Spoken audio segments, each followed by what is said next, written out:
Bear with me, folks. This is something completely new for me. So many times I hear the term white knights being used.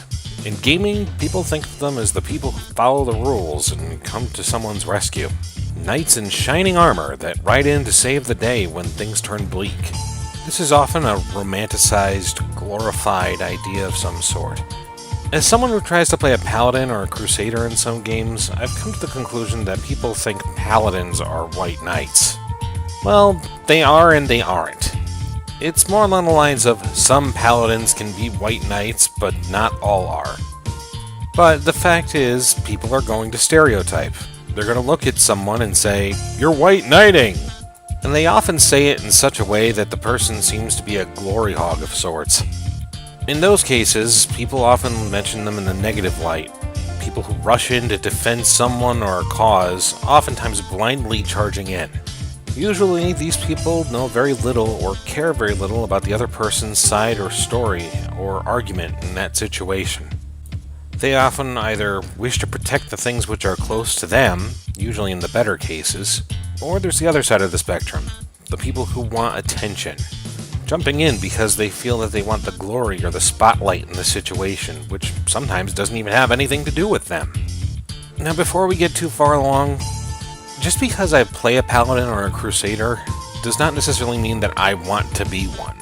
The main difference is, I'm not viewing myself as one of the jobs I play, rather the person behind it that has their own views, motivations, and beliefs. Someone who, while he doesn't want to see his friends or the people he knows get hurt, also knows that people cannot learn a lesson without going through their own experiences.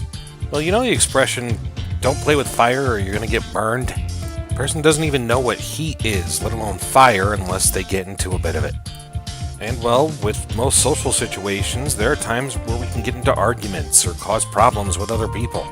What some people don't understand is that what we do and what we say as people carries weight, and it does affect others. Now, until recently, I've been more of an outsider looking in when it comes to the Brony community, the analysis community, and even just things on YouTube. Believe me when I say I'm not a stranger to drama, but I can't claim that I know what's been going on behind the scenes. I wouldn't say that I'm really anyone important in the community, and I've only got about 100 subscribers at this point. A good 1/3 of that is from the people in Limbo, including FNGR, helping me learn more about analysis, commentary, and review. I sincerely want to thank everybody for their efforts, and I'm hoping that I turn out better for it in the long run. But in the past month or so, I've come to learn more about what goes on behind the scenes than most people seem to be aware of. I was introduced to the videos of someone known as Lily Pete. Yeah. Gonna be honest, I can't really stomach their videos or some of the things that they've written. Now, I have no doubt that maybe they're a good person in their own right, and they have their own problems and things that they have to deal with in mental health. I say that because I read one of their posts on Tumblr. The most I'm going to say on that part is that I don't agree with them hiding behind the illnesses that they have. Anybody who has any experience with mental health should understand that a mental illness does not define a person as a whole, and is not something that you should hide behind. Rather, it is something you should educate other people upon, understand that while it is a flaw, that you still have the ability to move past it and improve. Now, no doubt there are others who would just jump to their defense and immediately start telling me, "Who am I to say anything?" Really? I'm nobody. Whether they listen to me or not, that's their own choice. When I saw that Tumblr post, I already posted my response. I didn't see anything come back of it, and well, I still wish them the best and hope they improve. But me even saying that, there are going to be some white knights that'll probably come up and start yelling at me for what I'm saying. Should I yell back? Well, no. I'm not looking to have a back and forth tit for tat with somebody just because I don't like their style. People are allowed to have their own opinions. A more recent example was when somebody found my Tumblr recently. One person had asked me to list my own favorites of the main 6, from most favorite to least favorite. Well, my most favorite? Applejack. Stubborn as she is, she's also my favorite when it comes to being honest and direct. She usually is one of the more level-headed of the bunch. And, well, the character resonates with me. However, my least favorite was Pinkie Pie. And my reason? I'm an introvert. I don't really feel the need to spend as much time with people who are that extroverted.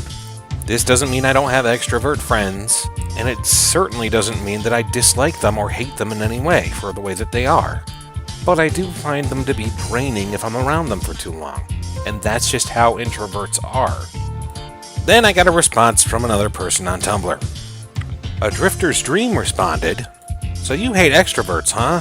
Wow, thanks a lot, you asshole. I hope you never date or be friends with an extrovert, you insensitive fuck." Now, this response jarred me a little bit. Not because it came from Tumblr, we all know that that's a big source of drama in itself. What jarred me so much was that somebody asked my opinion, and then somebody else jumped forward so quickly just to insult. I took a moment to think about it. I was a bit snarky in my delivery when I responded to them, and rather than saying anything blatant against them, I explained what an introvert was, and answered them honestly. I stood my ground. After a short time, I got a response. She's my favorite character, and I felt I had to defend her. Also, Dash is considered an extrovert too. I really dislike Rainbow Dash because I can't stand her personality and ego. This person took the time to write back to me and explain their own reasons. A short explanation, but it was still within their right. They described how they felt. They talked like a normal human being. Well, as normal as Tumblr gets. Getting to that point made me feel better, because not only did I have my opinion expressed, so did they. And who am I to tell them that they're wrong for feeling that way? Now, somewhere along the way, you're going to be asking me, what about White Knights? Isn't that what this video is about? Well, all of that banter beforehand really is meant to lead to a point. I was introduced to somebody's videos, and I just didn't like their style. Am I wrong for doing that? No. In the same way, a Drifter's Dream is entitled to their own opinion. They don't have to like me. They don't have to say anything nice about me. And they're sure as hell not wrong for having their own opinion. What a person is wrong for is when they cross a certain line. From a person with an opinion to a person that insults and is derogatory towards another for their own thoughts. Remember what I said about White Knights looking for glory? More often than not, White Knights tend to be the loudest members of a group. They look at someone's opinion and they tear it apart without having any real explanation or understanding of it. And oftentimes they do so thinking that they're morally in the right. Oftentimes coming to defend a cause or a person that may be in the wrong. Now, regardless of those we want to identify as White Knights, there are oftentimes people that just don't do their research and choose to believe blindly in their own opinion without fail. And who knows, maybe the person they're defending does have the right opinion or is on the right side. But a White Knight doesn't always seem to care about that person. Maybe they're acting on misinformation. Or maybe they just don't know the whole situation or the person that well. And because of this, the White Knight charges forward on a belief. Beliefs that they themselves construct out of their own false speculations. For lack of a better term, they jump the gun and rush in, firing off shots before they know what they're going to aim at. And they also tend to follow the idea of the ends justify the means. Swearing, yelling, insulting, telling partial truths. They seek to make themselves or their cause look spotless, and life doesn't work like that. Let's look at another situation, and I'm going to be honest, I'm not the most informed person about this either. Recently, I Love Kim Possible a Lot was a big source of drama within the analysis community. I had only recently gone to my first BronyCon, and by the time I returned, I started seeing all these videos posted on the internet about how she was doing all the wrong things. A lot of her volunteers came forward and said that they were working under bad conditions, being asked to re-record things 2 to 3 times over, telling editors that are working for free that their job wasn't good enough and to do it again. Oftentimes volunteering for projects and then having other people do the work. Oftentimes not speaking to people about those projects as a whole. And as soon as this story went out, people began taking sides. They started forming their own opinions, and from what people might see, they had 2 sides. The people that like KP, and the people that don't. And was this true? Not at all. To be honest, there's more than that in any argument. Really, people only see those that are the most vocal, so oftentimes you're going to have it simplified as those who are right and those who are wrong. But if you look into it, there was another side to the argument. Now, if I recall right, there was some back and forth in a few videos where they brought up the following points. The first one being is that they were a volunteer staff, and that no one was being blackmailed into doing anything as far as I'm aware. They were just being held to a nasty set of standards, oftentimes offered things that they couldn't deliver on. The other big point that people would make is that for them being a volunteer staff, why didn't anybody say anything or do anything anytime sooner? Apparently this had been going on for quite some time, and nobody was vocal or said anything to try and stop it. At least until things exploded on the internet. Now, does this make KP's actions right at all? Absolutely not.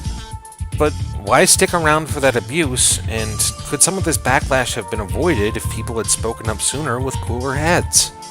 This is where the next big part comes in. Speculation. The people who were wronged have the right to speak up.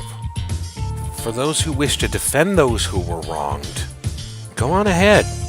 As long as you do your research and understand enough to make an informed argument, you're not white knighting. You may not be liked for what you have to say, but at least you'll have some ground to stand on.